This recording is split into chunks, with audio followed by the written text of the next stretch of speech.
قطعنا الطماطم اهي، بسبب بقى الغلو اللي في البلد والدنيا بقت غاليه، فيوم نقضيها جبنه، يوم نقضيها بيض، يوم نقضيها بطاطس. قطعنا الجبنه اهي،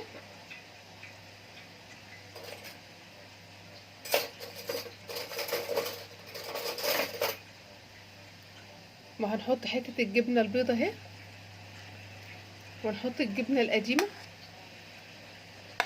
ونقلب بقى كله كده ببعض.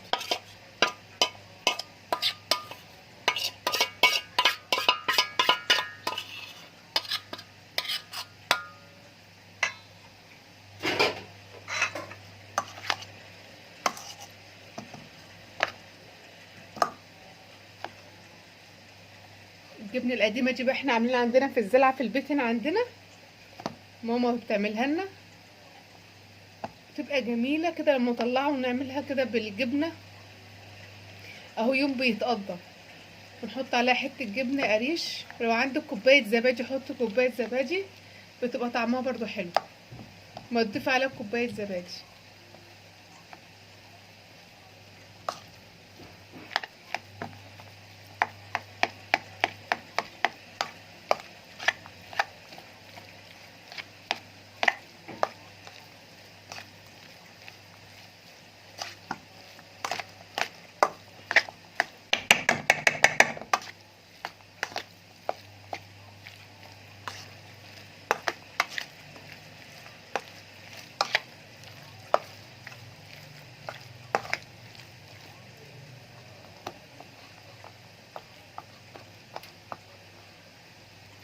ونقضيها يا جماعه حته الجبنه دي مع حته الجبنه البيضه وتتقضى.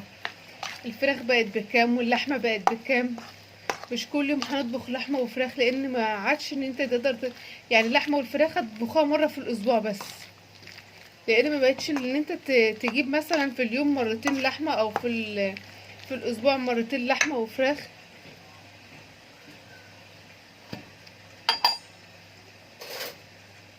هنحط بقى الطحينه اهي،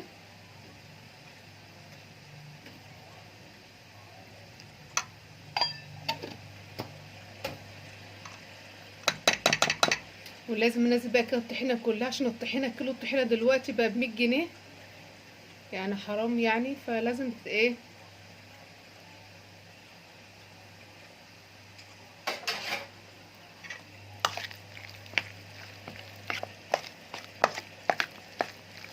احلى بقى جبنه قديمه بالطحينه تاكليها، جميله جدا يا حبايب ام زازا.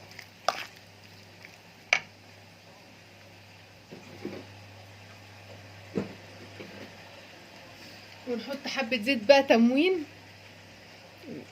زيت التموين ده جميل جدا، فتحطوه كمان حكايه تانية.